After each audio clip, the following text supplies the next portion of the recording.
told you, is sponsored by Atlanta Authors. We are volunteers. If you are a member of Atlanta Authors, would you please stand up? Thank you.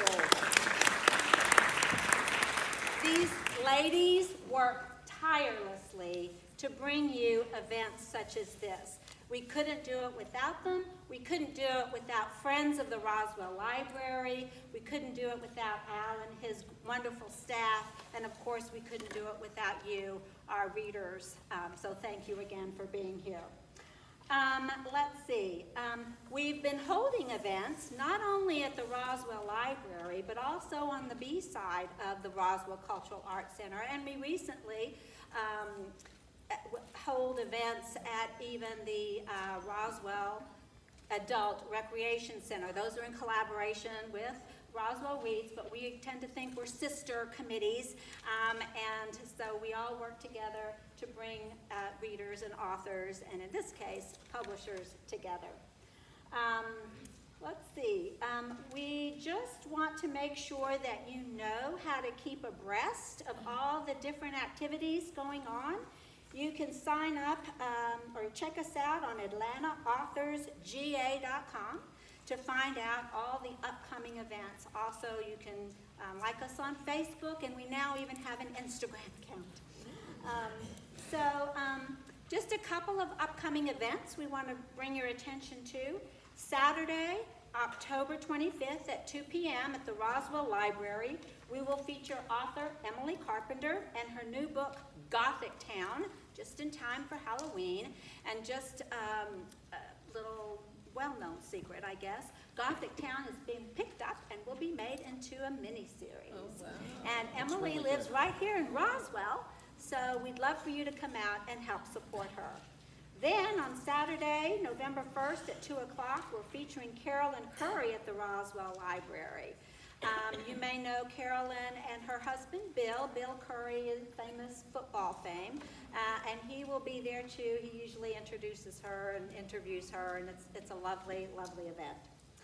All right, so on to tonight's event, Devin Rutland. Devin Rutland is, as I said earlier, the in-house sales manager for Penguin Random House. And she's the only one in the entire company that represents not only the adult books, but also children's books.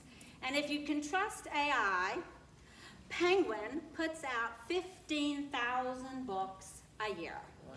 So Devin has to keep up with 15,000 titles.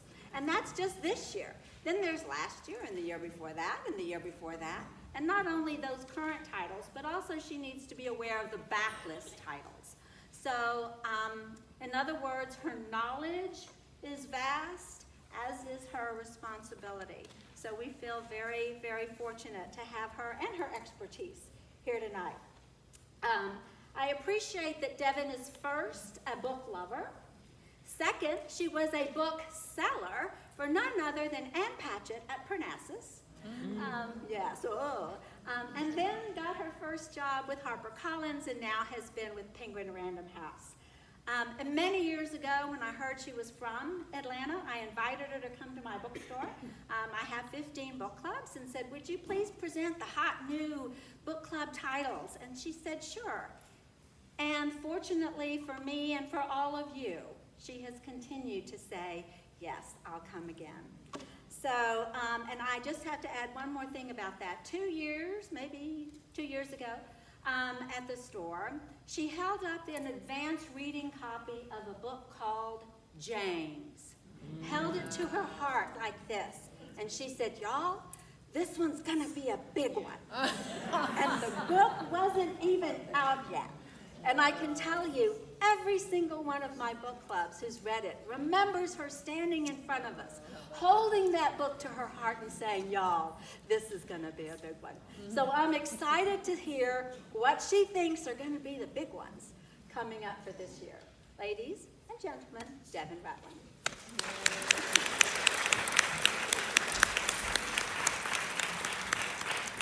Good evening, everybody. Can y'all hear me okay?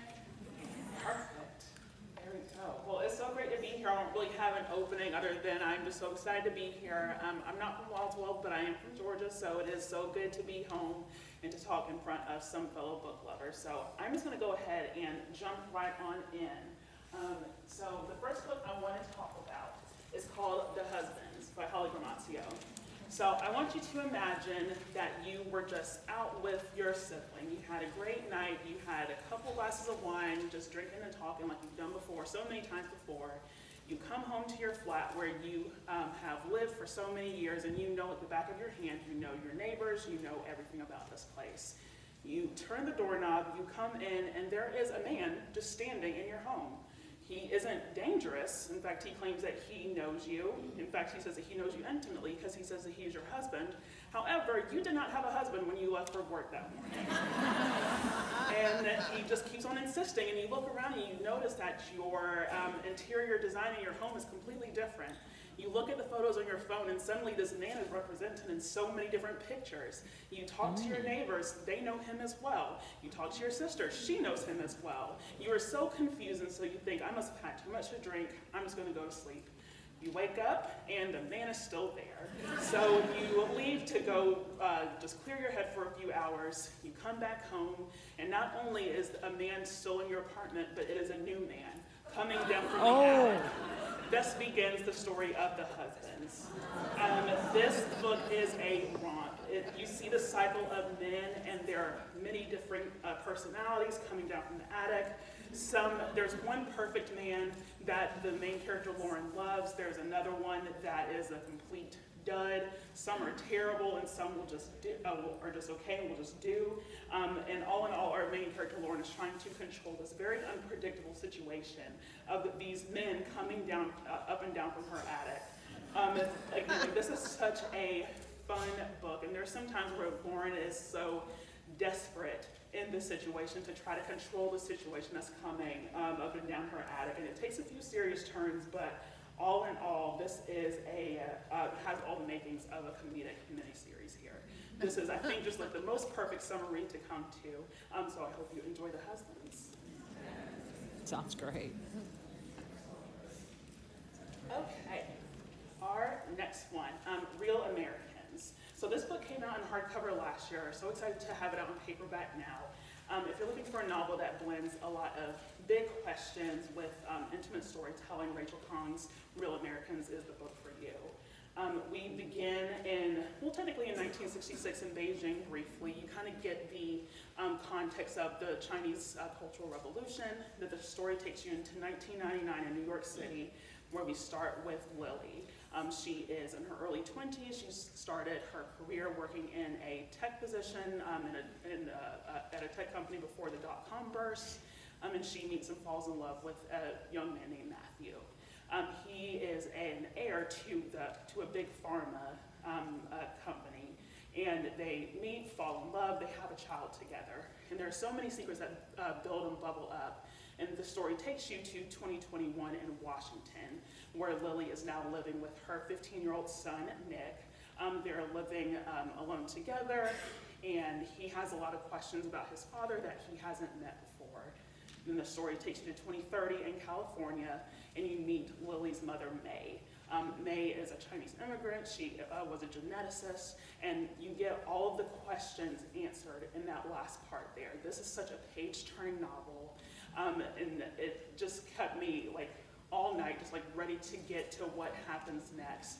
And the ending is so gratifying to me, so much so that like when I read the last line, like I nearly burst into tears. It was just that good. So Real Americans, for a person who loves like a literary fiction novel, it is a great read. Okay, our next one, I imagine a lot of people have read because some people have already come up to me and said, oh my gosh, I love All the Colors of the Dark so much. So this just came out in paperback as well too. This is part thriller, part mystery, and also a little bit part love story. This novel opens in 1975 with a 13-year-old boy named Patch.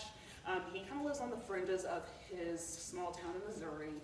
He was born with one eye. He is raised by his single mother. And he intervenes in a kidnapping kidnapping of a daughter of a wealthy family. And in the midst of kind of becoming this unlikely hero, he ends up getting kidnapped. And so while he's in captivity, he is kind of like anchored by another girl that is in captivity with them named Grace. And he is able to escape, and when he, oh my gosh, all of a sudden I started to get nervous, sorry. But when he was able to escape,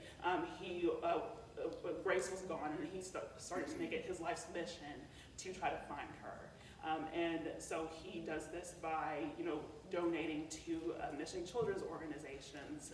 And some of the ways that he does it, you get a little bit conflicted by the way that he goes about it, but he is like painting pictures of her from the way that she described herself when they were in captivity together. So he's relying so much on his memory and makes it his life's purpose to find Grace.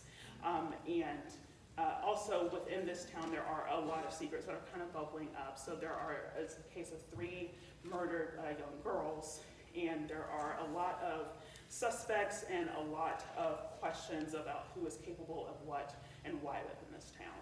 So I think this is a book for folks that enjoy a story like Demon Copperhead, when you are focused on young folks coming of age on the margin of their communities. But also like a little bit of the Heaven and Earth Grocery Store by James McBride, especially as you're focused in on the small town, big secrets, big characters kind of aspect. So that's All the Colors of the Dark. Okay, next I'm going to go to a nonfiction book. So I was talking a little bit about memory with All the Colors of the Dark. So Why We Remember is a book that is all about memory. So this is from a leading neuroscientist, and he really upends everything that you might have wondered or thought about the way that our memory functions. This isn't like your typical tricks and tips, kind of how to stave off memory loss guide, but rather it is a very in-depth, big ideas-rich book about the way that memory functions.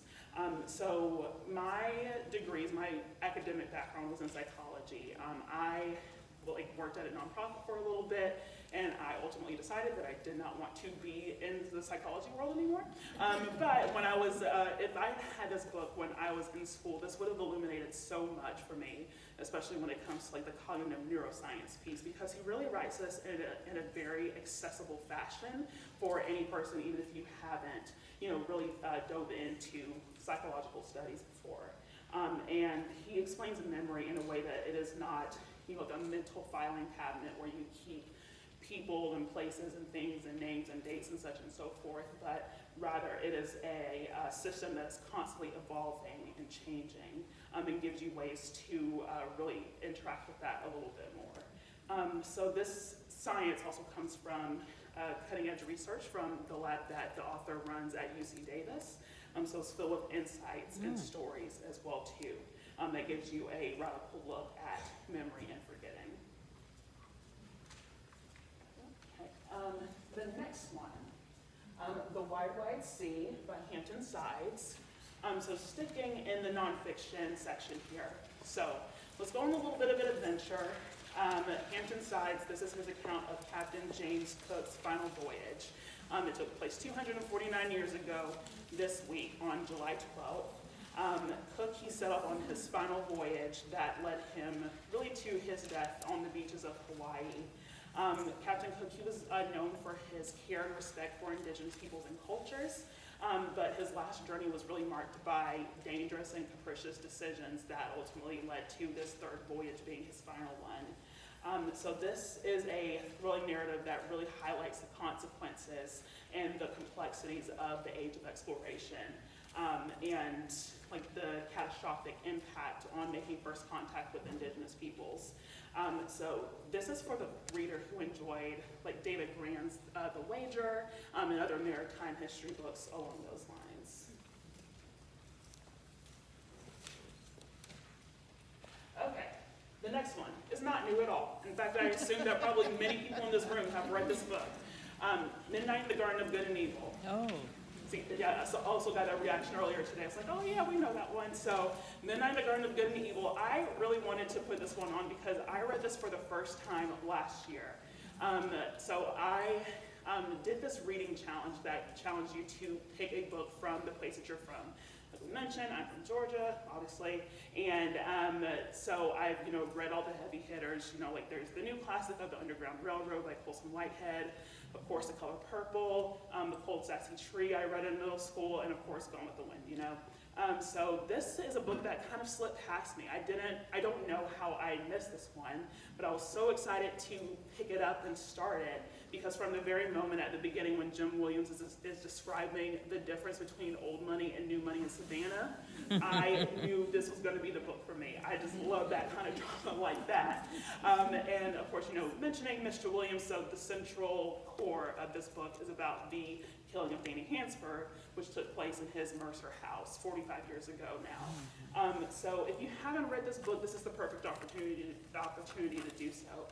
It came out 31 years ago now, so if you missed it 31 years ago, no time like the present to come to night in the Garden of Good and Evil. And I've also heard that, don't even bother watching the movie, just let this stand for itself here.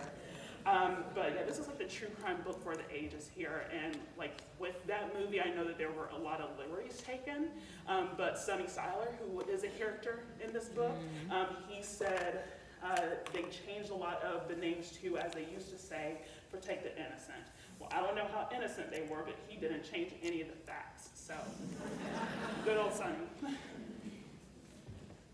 Okay, staying in the local authors, local stories. I'm going to sip it to you real quick. I'm staying with the local authors and local studies, so There's No Place for Us. So I'm going to try to hold it together because I nearly started tearing up when I talked about this book earlier today, because it just shakes you to your core so much, because everything that is happening in this book is 45 minutes down the road from us all, right? So has anybody here read any of Matthew Desmond's books, like Evicted or Poverty by America? Okay, a couple people. So this is pretty much like Evicted, but for the Atlanta area. So you are focused in on 5 different families, and they are in a specific economic class of the working poor and the working homeless. So it focuses on these families trying to survive in the city of Atlanta proper. There's one family that has moved to Sandy Springs, and they're experiencing housing insecurity. And what I love about what Brian Goldstone has done with this book is that it is not an esoteric approach to this crisis in Atlanta. Everyone knows the existence of homelessness in major cities, but Brian has showed this much more complex than what we might automatically assume. The people in this book, they have their kids, they have spouses, they have full-time jobs, sometimes part-time jobs, like multiple jobs on top. And this is just like the most human story that you could probably see in this homelessness crisis. And it transcends personal politics, and I cannot recommend this book enough. I think it is essential reading for everybody in the Atlanta area especially, but across the state of Georgia really, so we can see just how much, number one, the city has changed over the last 70 years, because it gets into the way that things changed from the civil rights movement and forward, talking about the Olympics and talking about the Beltline and how that impacted these neighborhoods as well too. So I think that this is an important social sciences book, of course, but again, for that local connection and aspect, I think this is essential reading here. So There's No Place for Us. Wow. And I forgot to flip my page. Let's see if I've got the right book. I did, okay. So the next one, The Barn. I had someone else come to me about this one a little bit earlier before I started. So this is from the journalist Wright Thompson. He's the author of Happyland, and he confronts the legacy of the murder of Emmett Till, which took place in his hometown in the Mississippi Delta. And so Thompson, he knows the families, he knows the streets, and with that intimate knowledge, really takes you on a journey through the Mississippi Delta where this tragedy took place. And he shows how the ground was laid for this tragedy long before it happened, centuries before it happened. He connects with the economic collapse and racial violence and the social upheaval, and how the Delta became a place that's shaped by fear and powerlessness and tragedy. And this isn't simply a retelling of Emmett Till's murder, but rather it is Thompson wrestling with his realizations on how certain moments in history build upon another and how that bubble eventually bursts. So this is also like part memoir as well too, and it's a must read. It's painful and honest and so very powerful as well too. So he's like really wrestling with this history in this town. So this is a beautiful, heartbreaking book. Another one that I think is essential reading. And then my next one, I'm going to go back to fiction for a little bit. So The American Daughters, this is from Maurice Carlos Ruffin. So The American Daughters, it takes place in New Orleans, excuse me, in the Civil Rights era, and you follow a young woman named Annie and her mother, Sanit. They're both enslaved women in New Orleans plantation. They catch wind that they are going to be sold off to a different enslaver and ultimately be separated, so they try to run. And so they're able to run and be together for a little bit longer, but then they're ultimately captured and then returned back and then separated for good. So 80, she once had high spirits, just like despite the horror that she was born into. But once the separation occurred, she just became despondent and was just full of grief and melancholy. And then she started to lean on a woman that was simply known as the free woman. Her name is Lenore. She is a Black woman who is free. She owns, or is the proprietress of the only integrated establishment in New Orleans. And so she leans on Lenore more. And then one day she learns that there is a clandestine group of women called the Daughters, and they are essentially spies that covertly try to bring down the Confederacy. And it is like a book where they are, like the story, like they are very much like willing to do whatever it takes, and I mean whatever it takes to bring down the Confederate soldiers. So this is a very powerful story about Black women as agents, literal agents of their own liberation. So honestly, I think for the folks that love James, you can find a lot within The American Daughters here. And then next, Harlem Rhapsody from Victoria Christopher Murray.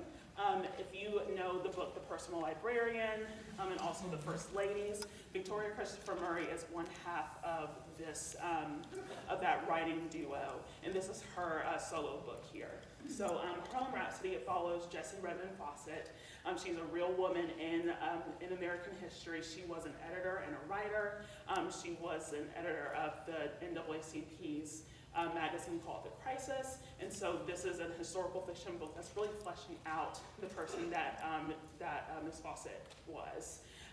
So like you get into like how most Black women at that time period were kind of on the margins, and Jessie was more in the forefront, or she really should have been, but that was a very lonely place for her to be as well. So you get like into her personal struggles, and also her private struggles as well too. Especially with her long-time complicated relationship with W.B. Du Bois. So you have more real people from history brought into this book here. This is like going into their connection is like equal parts of love and control and ambition and frustration, and it raises a lot of questions about power dynamics and legacy. So this is a book where like who gets remembered and who's playing in the background is a central question throughout this book here. And this novel really helps correct the record and bring a person that should have been well known throughout American history into the forefront here. So this is a very moving and thoughtful book for a historical fiction reader. If you like a story about a person in history that has been a little bit more obscure, this is a great book to bring that person into the forefront. And my next one, Same as It Ever Was by Claire Lombardo. So this is told in a dual timeline. The story follows 57-year-old Julia. She has a chance encounter with an old friend after 20 years of not seeing each other, and that meeting dredges up a lot of old feelings and recollections about this time in her life when she was in her early 30s. She was a new mother, and motherhood was completely foreign to her, not exactly so natural for her. And she had an unsteady ground in her marriage, and she was losing her sense of self. And so what kind of unfolds in this, again, this dual timeline story, you see this woman that's having this very emotionally layered exploration of self. And the exploration of her maternal instincts, if she has it or not, and her jagged path towards personal growth.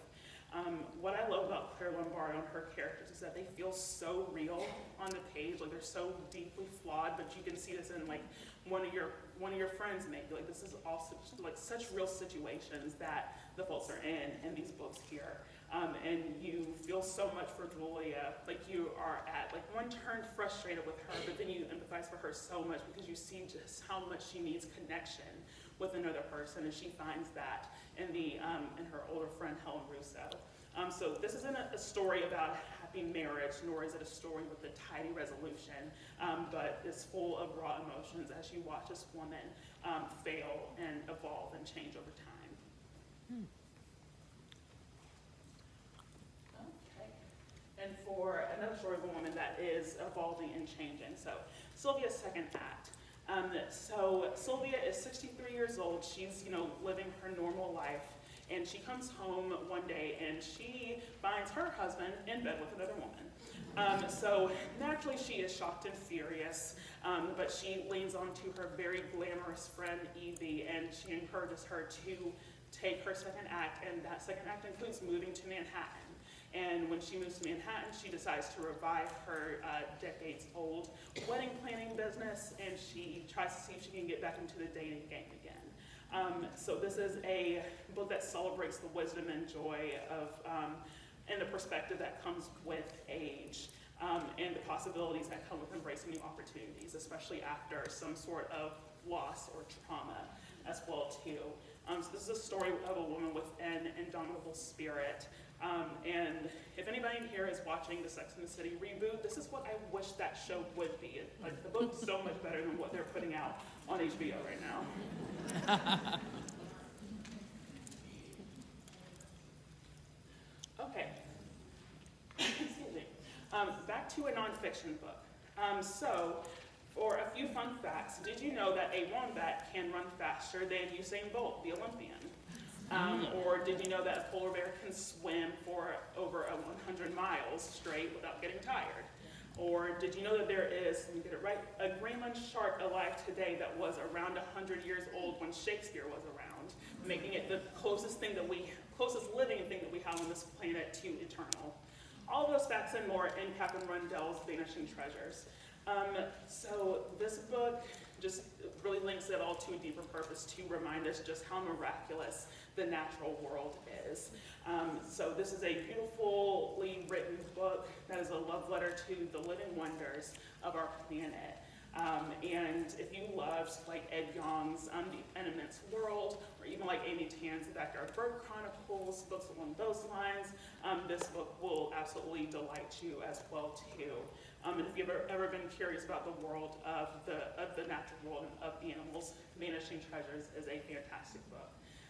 And for anybody that has like a middle school age kid in your life, so Catherine Rundell, she published actually 2 books in 1 year within 2 months of each other. So this was one of them, the adult book, and then she published her book, Impossible Creatures, which I don't have behind me, but Impossible Creatures was her first middle grade novel, and it's so very much full of her love of the natural world, but also there are dragons within it too, which I know kids, they love their dragons. So that's the first book, Impossible Creatures, that came out last September. We have book 2, Impossible Creatures 2, The Poison King, coming out in September. So you can have one for both, one for you, and then one for your kids, grandkids, nieces, nephews, what have you.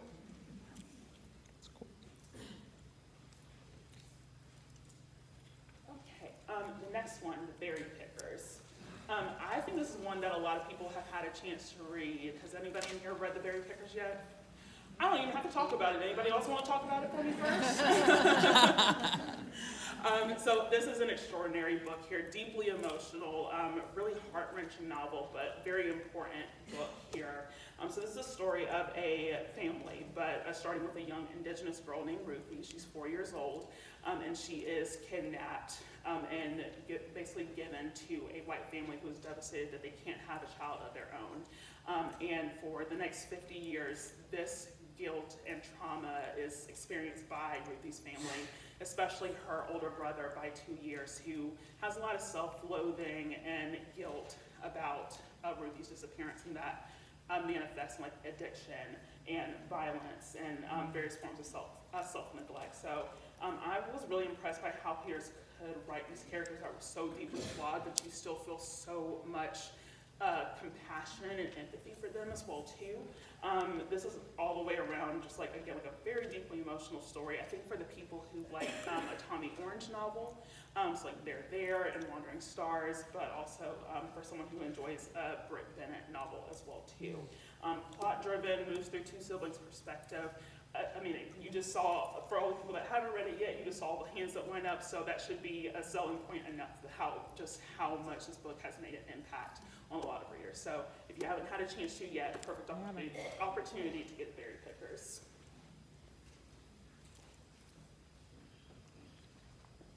Okay.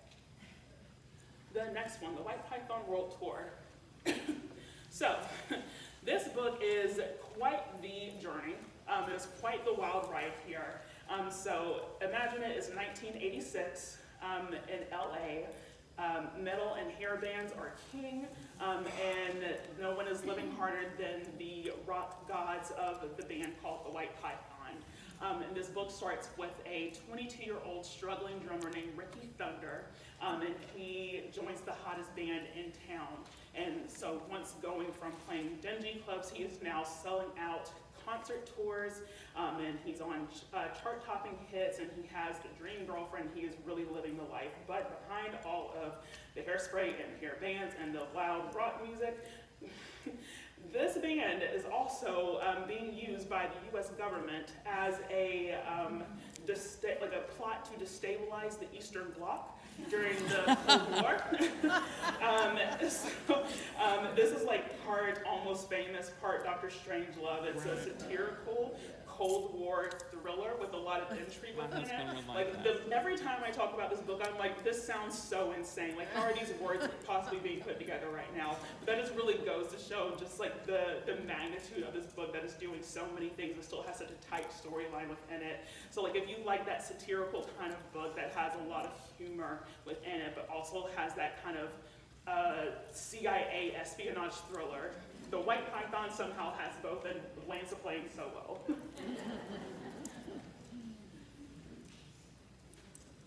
All right. Our next one, Grady Hendrix, Witchcraft for Wayward Girls. So this book, I am not a horror reader whatsoever. I don't like being scared.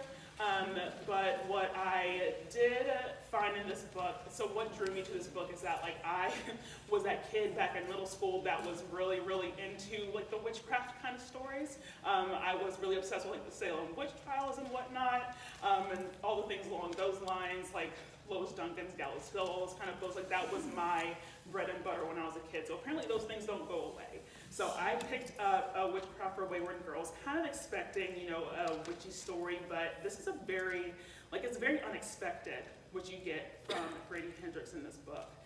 So background is the 1970s, St. Augustine, Florida.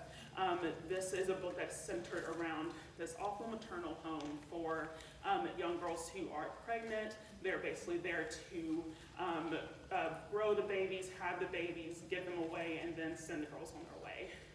So it is kind of akin to, if you mix The Handmaid's Tale with Nipple Boys by Colson Whitehead. Those two things kind of mixed together, that should give you the idea of the circumstances that these young girls are in this home. But something unexpected happens in the form of a mysterious librarian in a bookmobile that comes along and gives a spell book to the girls, and for the first time, the girls have the power. They're able to take the power back.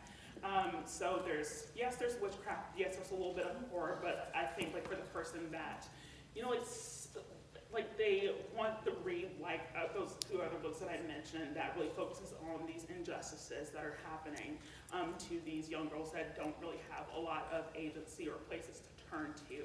That is really the core part of this book from Grady Hendrix here. So if you've read any of other Grady's books, like the Southern Guide to Slaying Vampires, there's so many words in that book, I can never remember. Like the Final Girl Support Group or My Best Friend's Exorcism, this is completely different from what, I know. This is completely different from what he's done in those past books before. So if you tried those and like the horror kind of turns you away, again, like this is a very unique book to what Grady has done before. So this would be a great one to start with if you haven't read him before. Huh.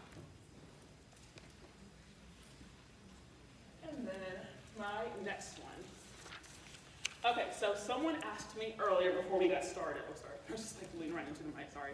Someone asked me before we got started, I think they asked me like, what is my favorite book for 2025 maybe, and guess what, it's this book.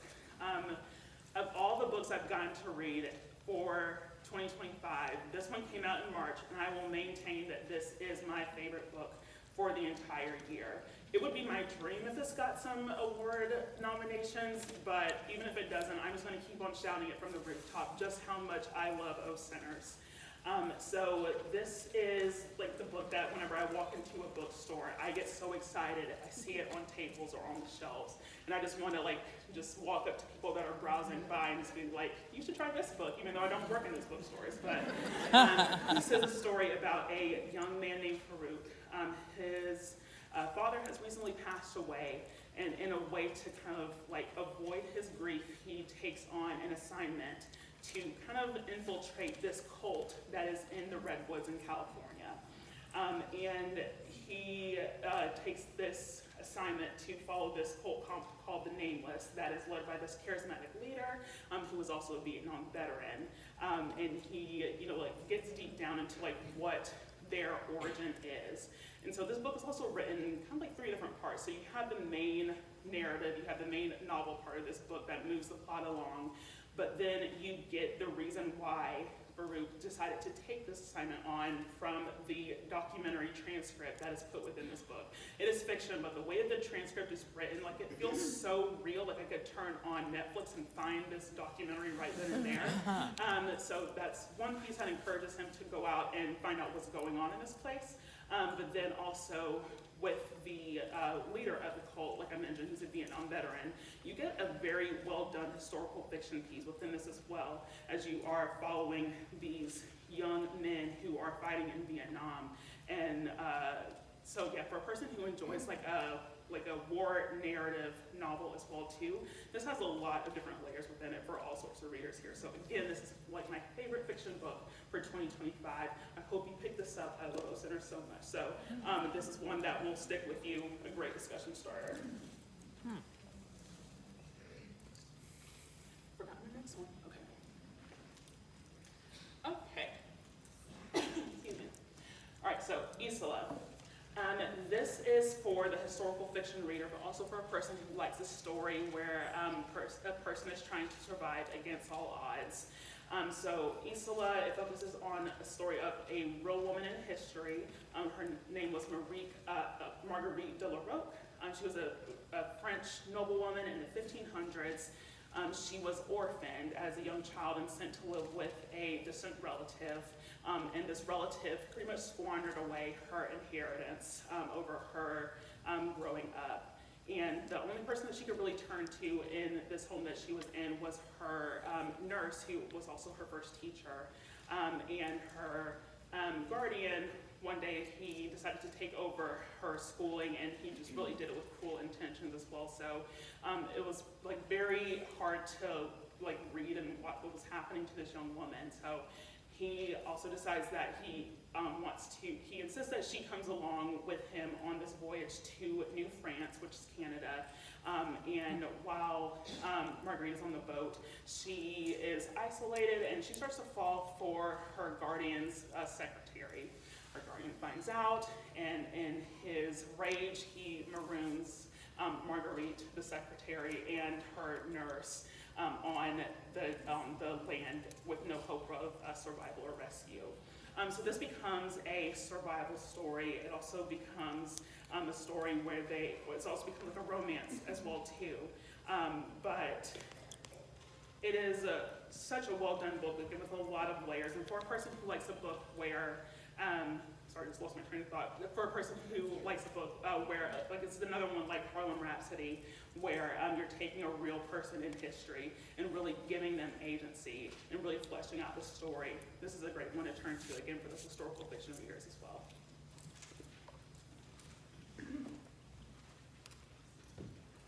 Okay. And then my next one, Kingmaker. So this is about Pamela Churchill Harriman. She was a woman whose legacy was really overshadowed by the men in her life. When she died in 1997, most of the obituaries that you could see were really just downright sexist and also just referencing the men in her life that kind of brought her into where she was for the most part. And they really just saw her as a social climber. But this book from Sonia Pernell, she really shows you just how much Pamela did in her life and, you know, all the things that she experienced. So she was Winston Churchill's daughter-in-law, and when she was 20 years old, she gave birth to his grandson in the middle of a Nazi air raid. That's kind of where the story begins here. But she also, because of her proximity and her charm and her wit, she became a key piece in forging the U.S. and UK alliance in the war. And this brought her prominence in post-war Europe. And also, she came to America at some point, and later in her life, like she pretty much was a part in plucking Bill Clinton out of obscurity and bringing him to the point that he was able to run and then win the presidency. So she's a deeply misunderstood person, and also she was a very maligned person as well. If you have the chance to just like Google her name and obituary, you will see just the way that they spoke about this woman. Like they're always very much focused on her looks and her strategic seduction, such and so forth. So just seeing how they spoke about her in the late 90s and the mid 90s, and then seeing how Sonia really gives her the due that she deserves. This is a great book here of a historical figure. For a person who reads a book like Hidden Figures, this is in that same way there too. That's interesting. Okay, I'm just gonna grab the last two so I can stop turning my back on you all, sorry. Okay, so my last two. The first one I'm going to talk about is The Favorites. This book is, so if you've read Taylor Jenkins Yes. Reads Daisy Jones and the Six, you know that book had that documentary kind of format, the transcript format, where you're following this band that's kind of akin to Fleetwood Mac. So if you think of that and then think of The Favorites, it's kind of similar in that same way, like you're getting the transcript format of this interview series with these different ice skaters, but then you also get the novel part of this as well as you're getting this ice dancing couples, their journey through from where they began to eventually getting to the Olympics. So it's a little bit like Scott Moyer and Tessa Virtue, if you're familiar with those names, but set in this fictional world here. So this is a story that is full of passion and jealousy and athletics, and is just so full of drama with these two young people who are so passionate about their sport. And this is a book that I was just like, this is another one I was just like turning the pages, did not want to stop. And for a classical literature fan, this is also a retelling of Wuthering Heights in a way, which you probably would have gotten because the characters' names are Kat and Heath, so she didn't really mask anything in there. But yeah, this is just one of the most fun, dramatic books that you will read. So that's The Favorites, Lane Fargo. Okay, last but not least of the books that are already published. So Table for Two, I'm sure this is another one that a lot of folks in here have had a chance to read. Amor Towles, I mean, people just adore him and for good reason. So if you haven't had a chance to pick up an Amor Tolls book yet, this is the perfect opportunity to do so. With Table for Two, this is a story collection from him. I believe this is his first short story collection. So you have 5 New York short stories, all set around the year 2000, and then there's a novella piece in this as well too, that is focused on 1930s Golden Age Hollywood, and it plucks one of the characters from his novel Rules of Civility, Evelyn Ross, and puts her into this novella here. So for the people that have read Rules of Civility, like, you can go ahead and read this. If you haven't already read it, you can still read it as well too, or you can read the short stories first and then go read Rules of Civility and then come back to the novella here, either or. But this is a lovely reading experience. Again, Amor Tolls is just one of our best authors that's writing right now, so cannot recommend Table for Two enough. Okay, so that is the last of the books that I have here on the table. One that I want to talk about that's coming out in just 2 short months now is called Buckeye. So if you like books by like Tom Perrotta or Ann Napolitano, Buckeye is this perfect book for the fall season. It's a literary fiction, family fiction, for people who like a story that is set in a small town with a lot of secrets that are underneath the surface. So this book follows 2 couples in small town Ohio that got, like the 2 separate couples, they got married, and you see their journey through before, during, and after the Second World War. And you see how each couple met and how they got married and started their own families, and how their small corner of the world changed so much during the post-war boom. But of course, like with all good small town books, there is a secret that's bubbling underneath the surface that threatens to burst and to tear these 2 couples apart. And there are so many elements of this book that are so good, and these are 4 characters that by the time that you come to the end of the book, you do not want to let them go. It is that brilliant of a character study. And you follow these folks over 40 years, and so you really feel like you are growing so much with them as well too. It is a book that is full of hope and joy, and also tragedy and grief as well too, so really the full range of human emotions throughout this book. And for a person that likes Tom Lake by Ann Patchett, that likes Lessons in Chemistry, Bonnie Garmis, this is going to be that big literary book for the fall. So if you remember how huge Lessons in Chemistry was, I think you can expect very much the same thing here in Buckeye. So make sure you have that one written down, pre-order the book from your local indie, especially Bookmiser, that would be perfect. And I hope that y'all enjoy that one. But that is my presentation. Thank you all so much for your attention.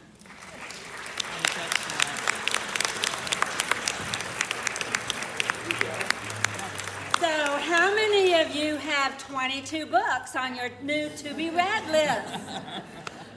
So we thought you might be interested in asking Devin some questions about the publishing world. And so she's agreed to stick around a little bit longer, and if you do have questions for her, either about the books or about, you know, her work in the publishing world for Penguin, you can ask them and she'll be happy to answer them now. Anybody have a question? Deanna? How do you keep up reading all these books? All right, if you couldn't hear, the question was, how do you keep up reading all these books? So for me, like Anil mentioned, I sell everything within the company, so I have to keep a schedule. So the way that Penguin Random House works is that we have 5 divisions. So we have the Penguin Publishing Group, the Random House and Crown Publishing Group, Knopf Doubleday, our Client Services Group, and then our Kids Group. So I just have to make a schedule. Like I need to read this division this time, this one, this one, this one, this one. Sometimes I switch it up depending on what my mood is feeling like. So if I don't feel like reading a book where I'm going to cry, I'm probably not going to read a Knopf Doubleday book that day. I might want to read a romance, so I'm going to read a Penguin book that day in the Berkeley imprint. So it is a whole lot of like, I just have to keep a schedule so I can make sure I'm giving everybody their due. Anybody else have a question? Right here.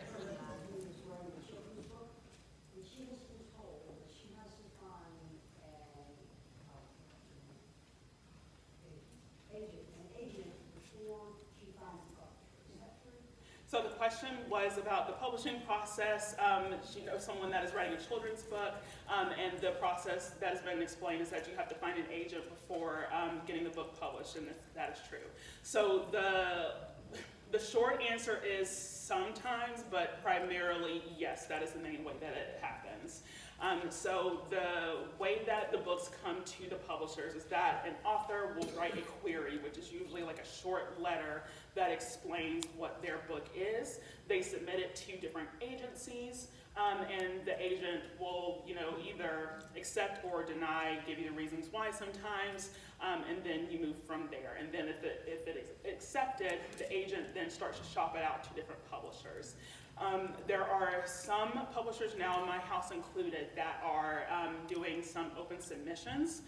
So it doesn't happen super often, like it's not something that's continuous. They might have like this burst of time where they will accept open submissions, and that is a way that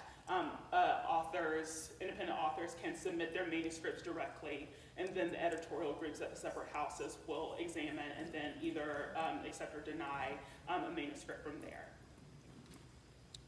Yes, ma'am. Could you help me understand why a book would be self-published? So there's an author that I recently read, got this book, but he is self-published.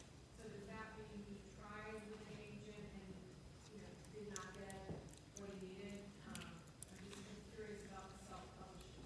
Yeah, so the question was about self-publishing. If a person decides to self-publish a book, is it by choice, or is it because of the way that the publishing industry kind of works? And the answer is kind of, it depends. There are some authors that will just go straight to self-publishing, whatever that may look like. There are some authors that will put their work straight onto websites that have a database of self-published works. And sometimes those books can get plucked from those websites and get traditionally published. We have another book that's coming out this fall called Alchemize that was the most downloaded fan fiction on Archive of Our Own that we are now publishing traditionally. So sometimes it can be a product of the author might have just wanted to go straight there. Sometimes it could also be a product of they did try and it didn't work out. It just all depends. There's someone over there. I think you had a question. What are y'all in front Well, of? I was just going to say thank you to your publishing company because our book club won 8 copies of The Berry Pickers. Oh, And cool. so take this opportunity to thank you. Oh, great. Thank you so much. I was sure to let the publishing folks know that. I saw it. Yes, ma'am. So because you have so many books to read, does your job allow you to listen to books on Audible while you're driving or while you're walking or things like that? Does that count? Yes. Well, I am always on the side of it counts. It Right. counts. If you listen to an audiobook, that is still a lot of hours spent, and you deserve to say that you read that book. So that is my controversial take. So with audio, thank you so much. So with audiobooks specifically, so those kind of, the schedule that the audiobooks run on, some of them might not be ready until like maybe a month before the book goes on sale, the physical book goes on sale. So as far as like me having access to the audiobooks prior to the book coming out, it's very infrequent that they're ready in that amount of time. Isola was actually the exception. That audiobook was ready nearly 6 months, I think, before the book went on sale. That doesn't happen often. But I am very thankful for my company because they give us a free audio app, so I am able to listen to any PRH audiobook that is available. That is how I first started reading Midnight in the Garden of Good and Evil, and then I was like, no, I gotta switch to page on this one. But it is something that is available to me, and I very much support listening by audio, especially if you listen on Libro FM, which gives money back to your independent bookstores. All right, I have a few different hands up. I'm gonna go right here in the middle. So how long does it take once a book is picked by a publishing house to actually be in the bookstores? And when are you involved in the reading of that? Yes, so the question was how far in advance are the books kind of brought to the publisher? Like how long does it take from the production to actually hitting the shelves? So that's another one that can kind of vary. So without getting too into the nitty-gritty. There are some books that can be crashed in, which essentially, like, if they have a manuscript ready and they want this book to go on sale in like 3 months, that is something that we can do. Allie Hazelwood, for example, I think at this point she just shows up into our publishing house and says, here you go, here's a new manuscript. Because her most recent one, Problematic Summer Romance, I think we got that one maybe 4 months before it went on sale. And we didn't get the manuscript for that one until maybe like a month before that we could read it. So the editors, of course, like they have access to it very, very early. But as far as the books that we get to read in advance, I think for the most part, the average is probably like 5 or 6 months ahead of publication that we have available, that the sales side has available to read it. And I saw, yes. We heard your title. What's your actual job? What do you do all the time? All right. So the question was, what is my actual job? What is my title? So my professional job title is in-house sales manager. So essentially what my job is, I work with independent bookstores. I work with independent bookstores all over the country, and I am their sales rep. So I'm the person that, like, if you pretend that all these books are supposed to be coming out in like 6 months, I'm the person that like presents those books to the booksellers, to the bookstores. But also I'm the person that, you know, like really illuminates a lot of the detail of these books that are coming out so that these books can be on the shelves in your favorite bookstores for the day that they go on sale. Yes, I'm in the blue back there. Yeah.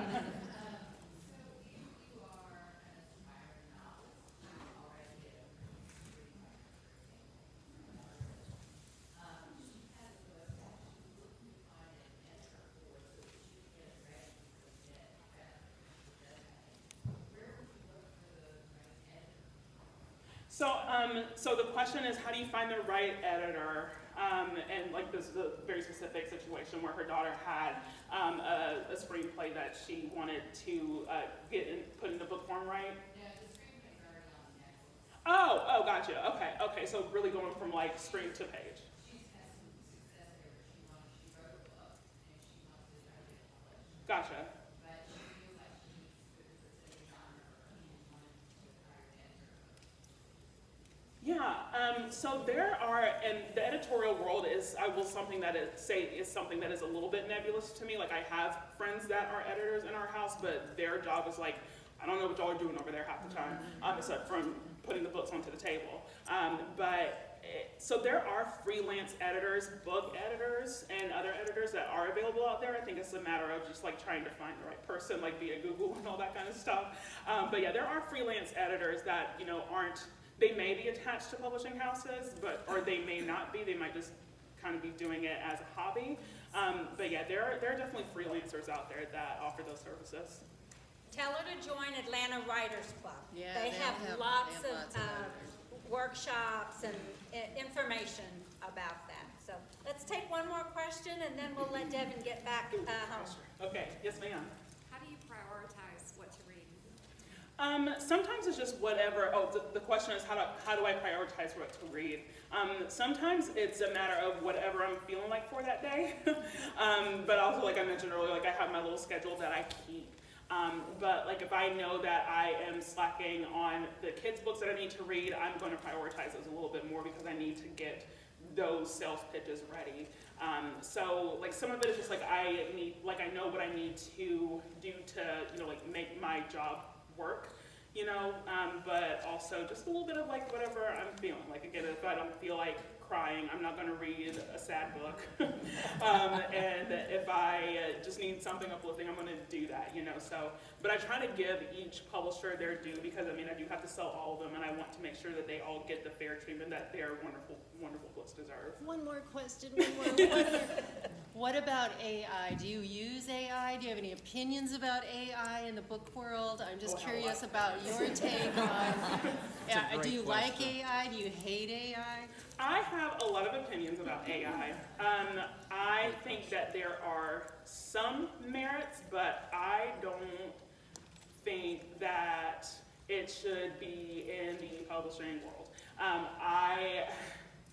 So there's one author, well-known author, that recently said that they wouldn't mind using AI in their books, and I just think that is not okay. I don't think that is something that should be done. I mean, for hundreds and hundreds of years, we managed to write books without AI. If you wanted to write a book about, like any kind of historical moment, what did you do? You went to the library, and you picked up encyclopedias, and you researched it, right? So that is what I feel we should stick with. There are some merits to AI. I mean, like, I will admit I had used it once or twice to make sure I didn't have a comma splice. That's the way that I want to use it, to make sure I'm not, like, making myself sound stupid in emails or something like that, but I don't like it for generative purposes. I don't think that's good. I don't think that's the direction we should go in. Good answer. So let's tell Devin, thank you.